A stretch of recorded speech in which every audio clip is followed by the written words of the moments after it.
and prepared submissions to her for authorization. Is it one of those that she said, I forgot to include? I'm just trying to understand, you were at work in that period, I assume. Yes. You don't become involved, is it because, does she then subsequently say, I forgot? Or she says nothing, the project just continues to run and you're not involved with it? Yeah, I only got to know about it when I was discussing with the project managers. Then I found out that there is this authorization on Project Golden. When I inquired further with the deputy, then the deputy explained to me. The deputy explained to me how it came about. From what I understand, it's a SARS referral to IDAC. So that's how I got to know about it, so that there's a complete picture for the commission.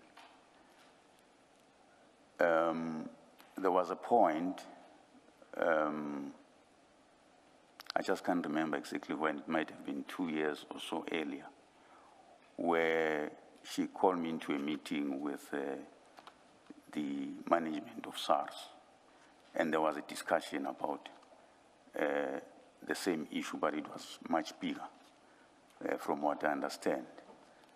But the conclusion of that meeting was that because the matter is already with DPCI, and because of how huge the investigation is, we didn't have enough resources to deal with it. And it was agreed that it will be left with DPCI.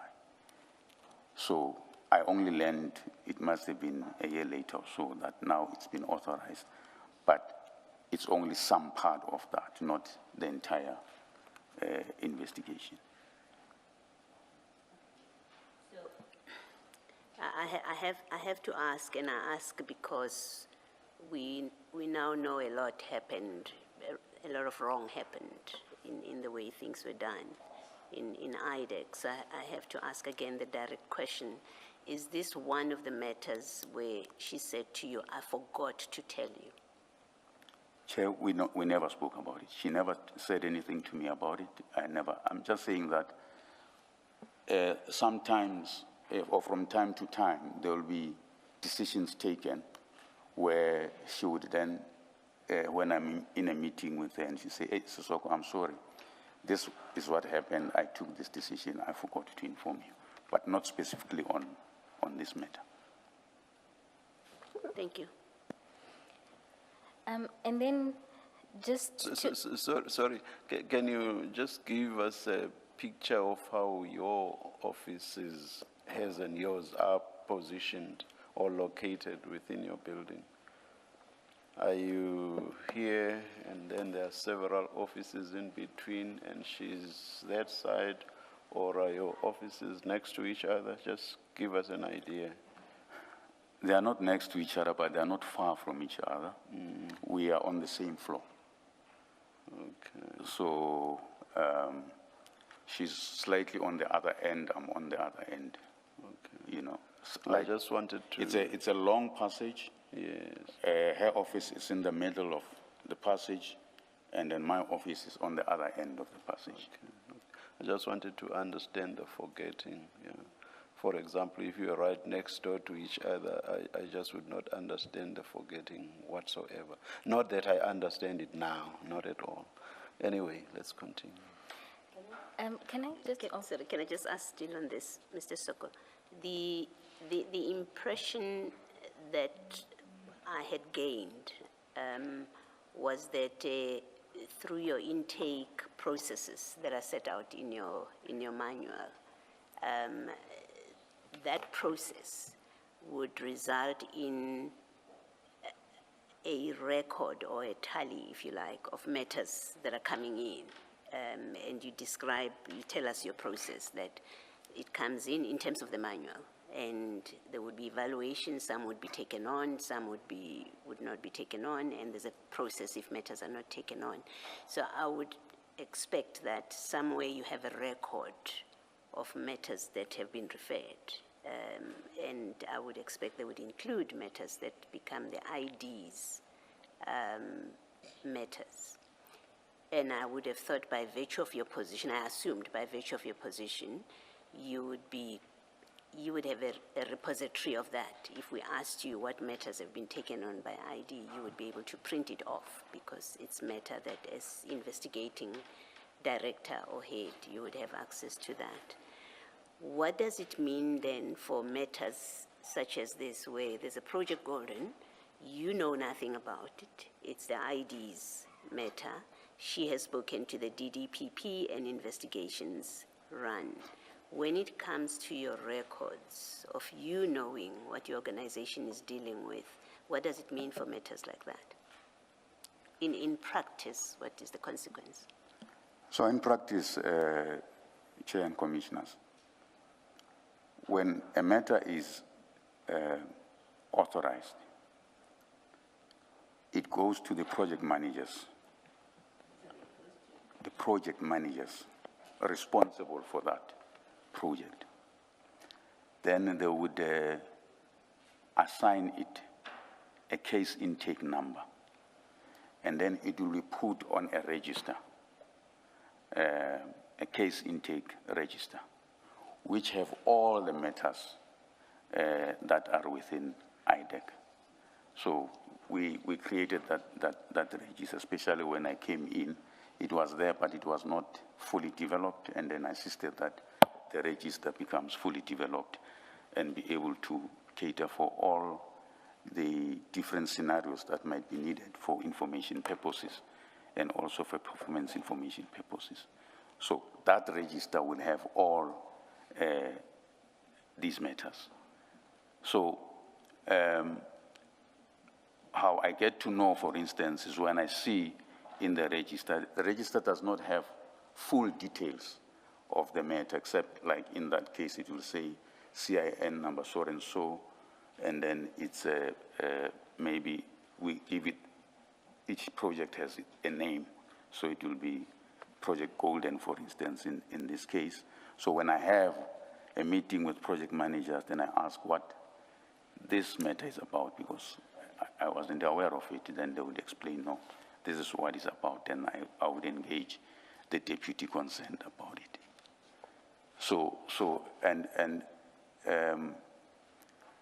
The thing is, that is how we've been operating. And when I came back from leave, I find that also that register is no longer made available to everyone, as it were. And hence later I talked to a matter that I became aware of, which was authorized in my absence, which I found also concerning. Thank you. That's very helpful. It gives meaning to CIN. I've seen CIN a number of times, and I didn't think it actually stands for something. Case intake number. CIN stands for case intake number. Thank you very much. Thank you. Mr. Sesoko, what I wanted to know, just one more aspect in relation to the 3 cases that were sort of deemed ID matters. The first one, Speaker, if I'm not mistaken, was in 2023. When people are working, that you have a system where one team that's working in the matter, they will keep it within the team. And it's easy to think about a need-to-know principle that, well, people don't need to know, and that's how you manage information. But the idea that matters are sensitive, therefore, they will not be discussed with you, for example.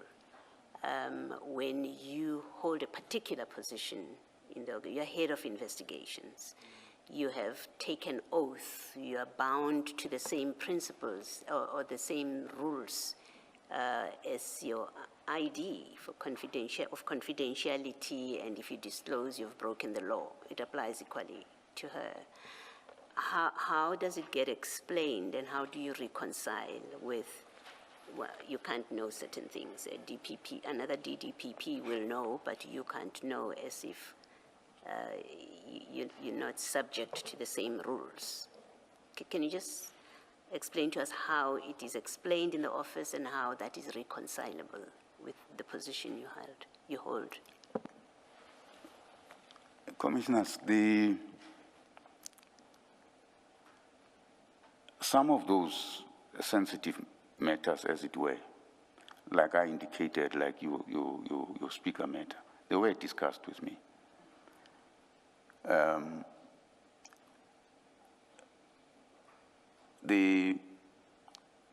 The explanation about sensitivity stems from the fact that they are matters that sort of the ID owns. You know, they come from her office, she decided on their authorization, and then she decides also who, as opposed to other matters, who is designated in those matters. So for instance, other matters, as I indicated, it will be the deputies that decides the designations of members who will be part of that team. However, in those matters, the ID herself would decide who she wants to be in those matters. So that is how it worked. And I would, from time to time, get complaints, for instance, from even deputies that you find there are resources in their projects who have been roped in to the ID matters, and they would want them to task them on other matters, and an investigator, for instance, will say, no, I'm busy with an ID matter, you know, and there would be those kind of issues that I have now to deal with, to say, how do I then assist with resources so that the other projects do not suffer, because some resources are put on those matters. And by that, and by that you mean they will be taken out of their teams? Because Yes. as I understand it, Yes. they all belong to those 4 teams. So they would be taken out of those teams and plonked elsewhere altogether. Yes, on these projects.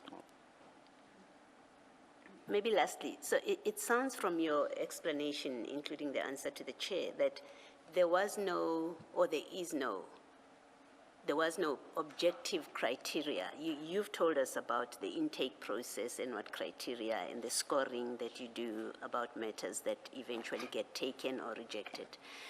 The ID matters, as you call them, there was no objective organizational criteria. It was entirely up to the ID. She gets a matter and she decides, however she gets it. If it came to her directly, she decides whether this gets treated like the speaker matter or gets treated like your Project Golden matter, where it's entirely up to her to make the decision. Yes, that is correct, Commissioner. And that's why I'm saying not all, in fact, almost all matters were dealt with in line with, what I previously said about, being assessed and so forth, either by me or by my other colleagues, the deputies. But those that she made decisions on, that's where there was that a difference, because the approach would be different as compared to other matters. Thank you. Thanks, Ms. Bang. And just one more question on this. At a stage where it's clear now, I mean, you are now implementing this process where ID matters are not discussed, at a stage that you can't do your job because there are complaints coming in about resources, there are investigations you know nothing about. Do you again raise this as an impediment to your job and your ability to function? Chair, we would always find ways, because what we always understood is that when they came from the ID's office, those are priority matters. So we'll always find ways to make sure that these other projects, still continue with whatever, resources we have, move people around so that they can assist. So for instance, if there is a particular tasking in another matter, and then the resource working on another matter is being used in the ID project, then we would find another resource somewhere to deal with whatever tasking that needs to be done on this other matter. So we'll always find ways to ameliorate that challenge. Okay. Now, you've described in detail the intake process, and we've heard testimony from other witnesses about how it works and how it ordinarily unfolded. Unless the commissioners want to go into detail, my proposal would be, because I think what's different is your explanation of why this multi-level intake process was important. So could you deal with that, unless, commissioners, there's a question around what was set out in the ops manual about how the intake process ordinarily works? Shouldn't Mrs. Sesoko perhaps start reading from paragraph 16, or not? Chair, my proposal was that we don't. We skip even it, that. So where do we start? To deal with why the multi-level intake process matters. Which is about which At paragraph? At paragraph 23. Oh, Yes. I did not hear that. Yeah. Let's do that.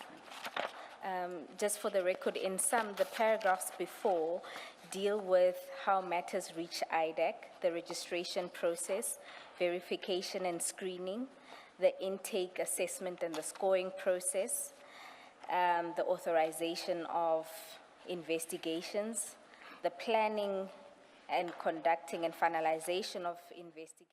Maybe before I deal with that quickly, so I don't want the commission to be left with a wrong impression. The manual was approved, as I've indicated, and other colleagues have also stated that. It was shared with all the colleagues in IDAC, and when new people come, those responsible DPPs will always workshop it to them. The fact of the matter is the intake process did not operate to the T as provided for in the manual. So that is what the reality was, as my previous explanation had explained about how some of the matters came in. But even though it was not to the T, but most matters would go through that assessment process.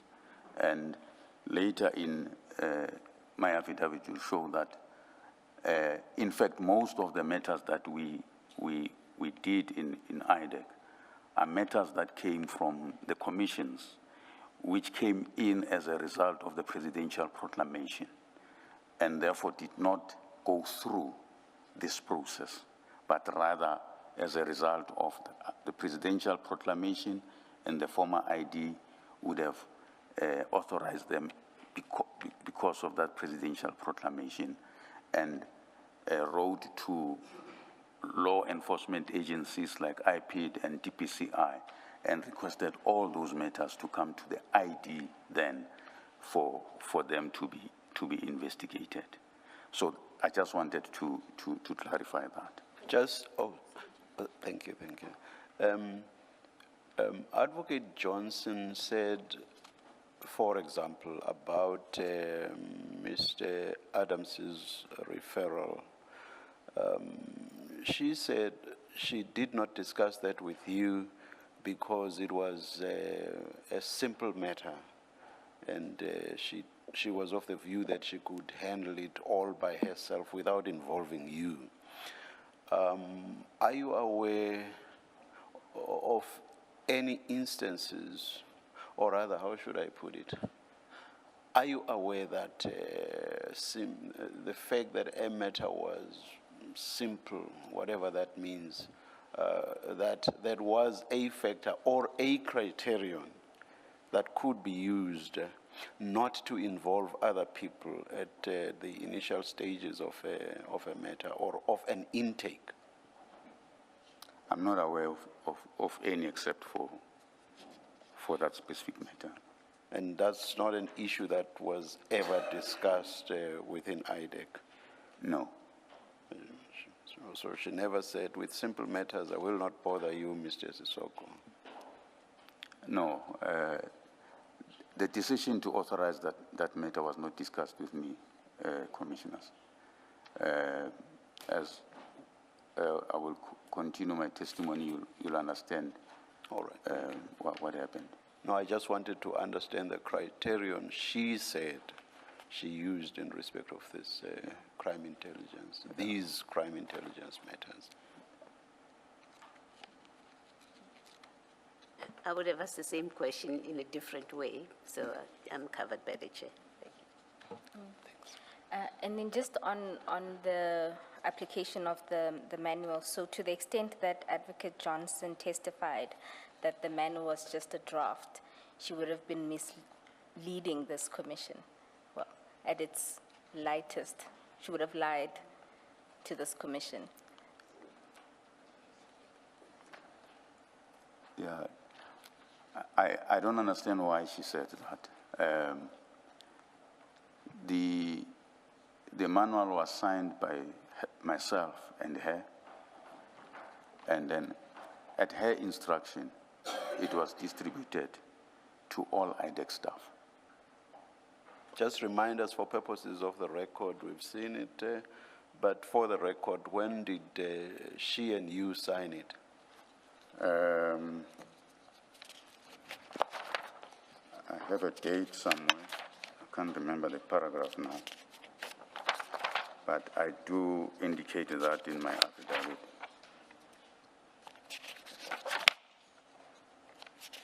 I think it was 16 October 2024, if I'm not mistaken.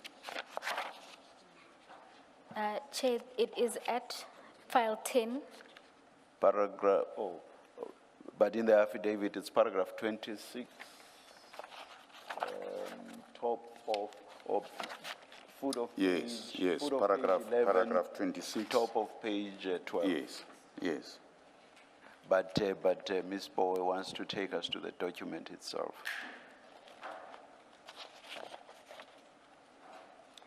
At page 10 of page 10 of file 10. To the signatures. Okay, let's, Yeah. so Yes. it was not a draft, it was signed. Yes. Even distributed to. Yes. Yeah. And I do indicate that it was distributed on the, what we call ID comms, Yes. where it include all staff, on the 22nd All right. of October, Thank you. 2024. Thank you. Did it differ much from version 1? Sorry, Just look at your screen.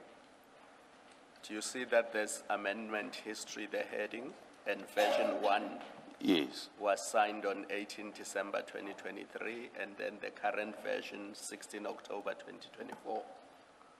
So did the current version differ much from version 1? so Commissioner's version 1 was never signed. Was never signed. It was a discussion document. As you'll see from my affidavit, I indicated that it was a consultative process. So we had consultants that were assisting us with this document, and then they would send a draft. So the version 1 is the draft that was first sent. We had to engage with it and then make changes on it. And when everyone was satisfied that the version 2, it's the product of what we agreed on, then that's when it was signed off. And the way things work at IDAC, you know, in other organizations, a document gets signed and then it will have an effective date. And sometimes the effective date will be sometime in the future. So with this manual, what was the effective date? Did it take effect from the moment the two of you signed and authorized it? Yes.